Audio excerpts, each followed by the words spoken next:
Do you call your Thanksgiving side dressing or stuffing? It is the age-old question. In my humble opinion, the only difference is one is cooked in a casserole and the other is cooked in a turkey.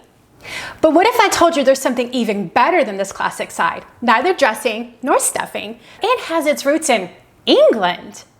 Ready? Wait for it. It's the savory bread pudding. All the goodness that savory dishes are made of are found in this side.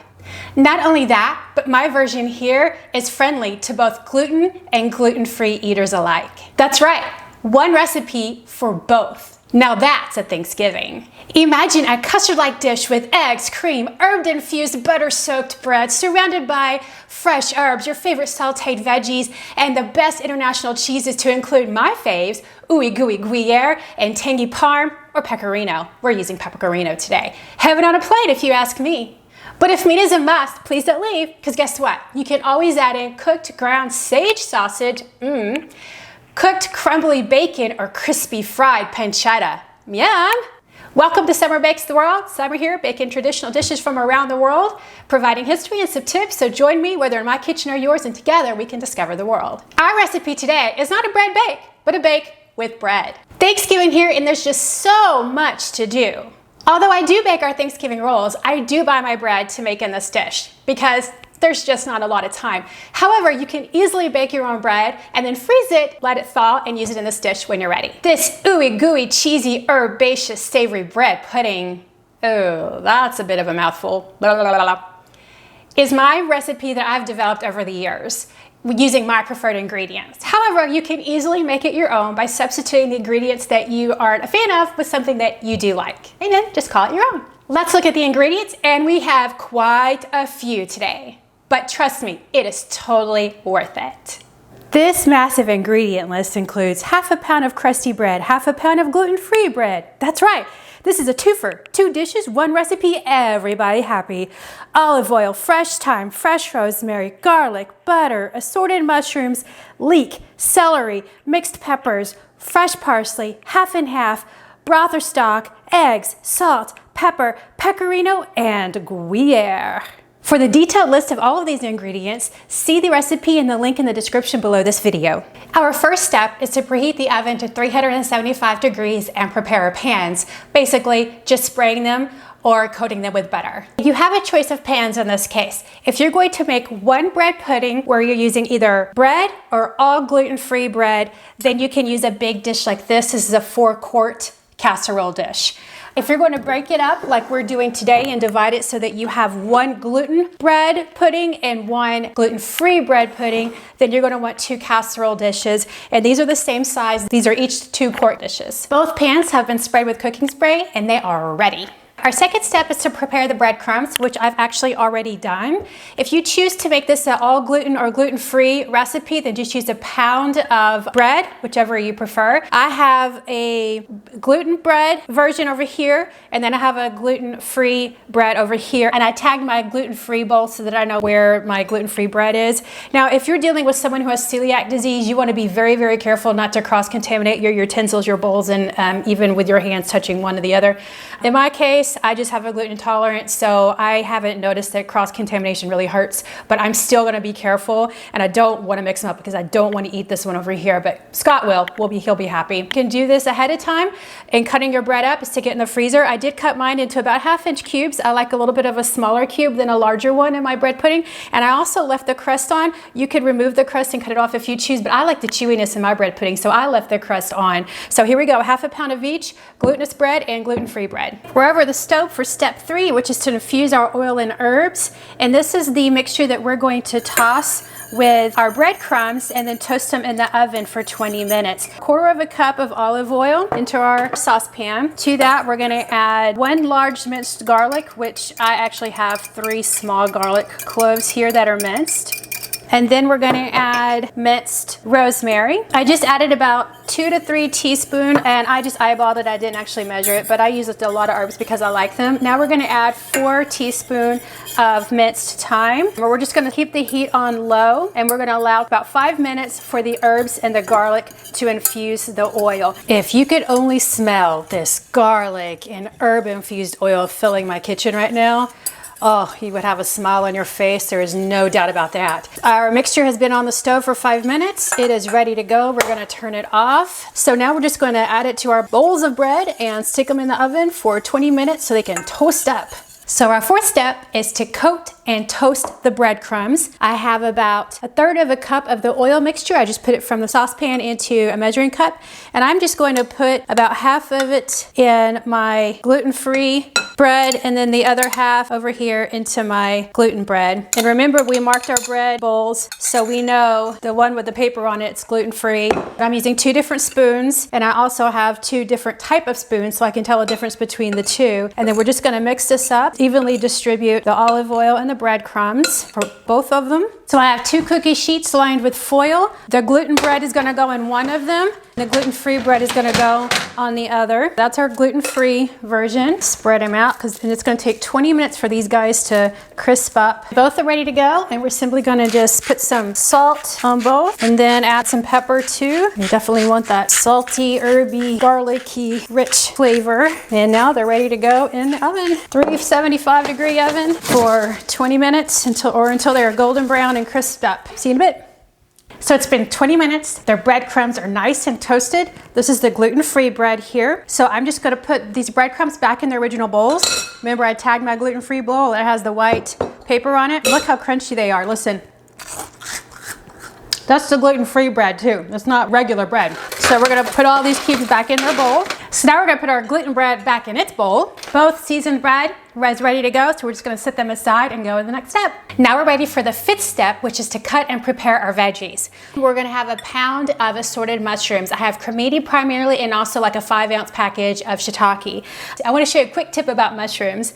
If you use a whole mushroom like this, you do need to clean it. However, you should never wash your mushrooms because all you're gonna be doing is filling it with water. They're gonna become waterlogged and then they'll become tasteless. So the best way to clean a mushroom is I usually chop off the little edge there because there's usually dirt on it. Is all you do is brush off the dirt that you see. I have a little mushroom brush that I use here. Sometimes if I don't want to pull out my mushroom brush, I just use a napkin and just wipe off the excess dirt that you see. And then you just slice it like you want for your food. Okay, so I'm going to show you one more time. Here's one that's pretty dirty. Just brush off the excess dirt. You can see it fall off onto my napkin here. That's all you need to do. You don't need to wash it. Cut off the end just because it's dirty looking, and then just slice. And it's ready for our recipe. Okay, let's go saute all this. Now we're ready for our 6th step, which is to saute the veggies. Over the stove, set on medium-high heat, we're gonna add 6 tablespoons of butter, which is 3/4 of a stick. We're gonna let this melt, and then we're gonna add all of our veggies and let them saute until they're soft and tender, which will be about 15 minutes. So our butter is ready in our 12-inch pan, and we know it's ready because even though the butter's melted, it may not be warm enough to cook the vegetables. So if you put your pepper or a piece of onion into the fat or the oil, if it starts bubbling up around it, you know it's ready. So to this, we're gonna add our 1 finely chopped leek, 1.5 cup of chopped celery, 1 cup of finely chopped peppers, and then finally our shiitakes and our cremini mushrooms. This is a lot, and I am using my 12-inch skillet because of it, but remember, this will cook down. Once it cooks down, everything is tender and the liquid has evaporated, then you know your vegetables are ready. So we're just gonna let them sit for about 15 minutes and cook. It's been 15 minutes and our veggies have really cooked down. Notice the water has evaporated and they look like they're nice and tender. You know, it is said that you should eat the colors of the rainbow in order to eat a nutritious meal. I think we're pretty close here if you don't count the eggs, the cream, and the cheese. But we do have a little bit of red, orange, yellow, and green. Pretty good start for a nice dish, don't you think? All right, we're gonna turn off the heat and we're gonna add the veggies to our toasted bread. Our 7th step here is to add the veggies to the bread bowls. So I'm just gonna eyeball the veggies and just kind of move it all to one side, separate it in half, and then just scoop each half on top of my bread in each of the bowls. And it doesn't have to be exact, of course. And notice that we have yet to cross-contaminate any of this dish, so our gluten-free eaters won't have to worry about getting gluten in their food. We're gonna add a 1/3 cup of fresh parsley. I'm just gonna divide it between the 2, and we're gonna stir it up. The 2 bread bowls are all mixed up. We're ready for step 8. This is the custard, yay! I have a bowl here with 7 eggs that need to be whisked up.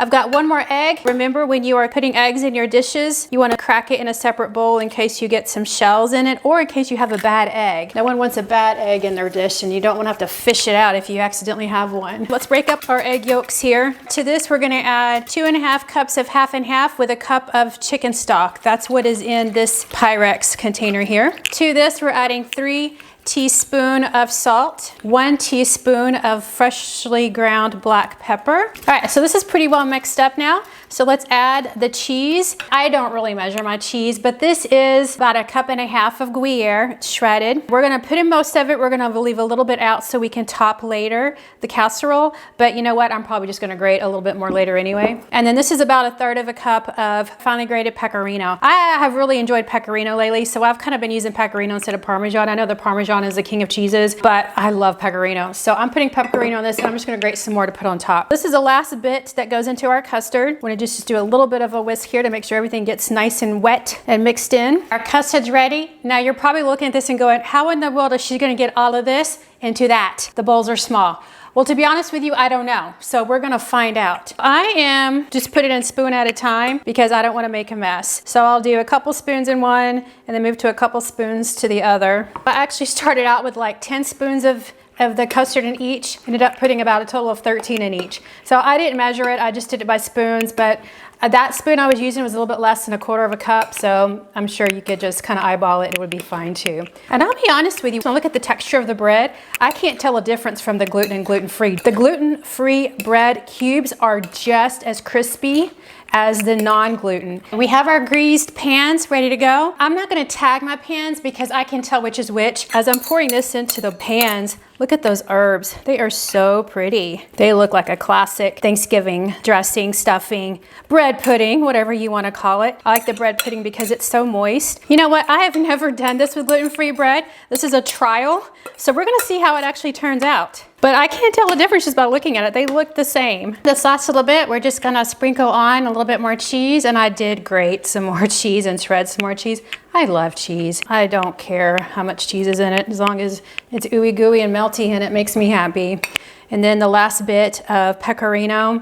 And I did a thicker cut of the pecorino. I didn't do the fine grate. I want to be able to see the cheese. So both of these casseroles are going to go into a 350-degree oven. Yes, I said 350, even though we set it at 375 for toasting our bread. 350, about an hour until golden brown on top. Take them out and let them set for 15 minutes. You can prepare this dish a day ahead of time, leave out 1/2 cup of the custard, and then pour it on top right before you bake. Let's put them in. They're out and they're ready. Take a look. So this is the gluten-free one. Look at all that cheesy goodness and the egg and custard in it. I'm telling you, there's nothing dry about this type of dressing or stuffing. And then this is the one that has the gluten. They look just alike. So we're gonna let them cool for 15 minutes and then we're gonna dig in and taste it. And I get to eat this one. Well, it's time to dig in and try it. This one is the gluten one over here to the left, to my left. And then to my right is the gluten-free one. So this is the one we're gonna try. Let's take a look at what it on the inside. Oh, that steam coming out. It's been cooling. You can see the cheese. It's definitely custardy. The bread is nice and moist. We have all the veggies are sticking out. All right, let me get a good bite of all of this, a little bit of everything. Now, since this is a bread pudding, it is like a custard. So it's gonna be eggy and cheesy, but it's so moist. All right, here we go. I don't know how to describe it. It's so tasty. You can taste the wooziness from the mushrooms. The mushrooms are very meaty. I can't pick out a specific herb. It's so herbaceous. It's just lots of herbs just bursting in my mouth. I can taste pecorino. I can taste the Gruyere. It's very flavorful. Lots of nice seasoning. So it definitely has a good, saltiness and pepperiness to it. My better half is not here to try the other one, but I know what the other one tastes like. This tastes the exact same to me. I cannot taste a difference. I really, really can't taste a difference. It has all the same flavors. because we have the same recipe. We just put 2 different types of bread in it. That's all we did. It is a very, very good dish. Highly recommend it. So there you have it. If you're in the mood to try something a little bit new and different for Thanksgiving this year, I highly recommend you try this side. It stays within all of the confines of Thanksgiving flavors. It has the herbs, it has the eggs, it has the cheese, it has the mushrooms. It's just so full of fall flavor. I really can't see you going wrong with this dish. I highly recommend you try it. Thanks for watching. The links to the recipe are in the description below this video. Please subscribe to my channel, give me a thumbs up, share my video with your family and friends, and your support and subscribing and liking and sharing help to support this channel and will give me the opportunity to continue to provide content. So thanks. Hope you have a great Thanksgiving, and until next time, go bake the world.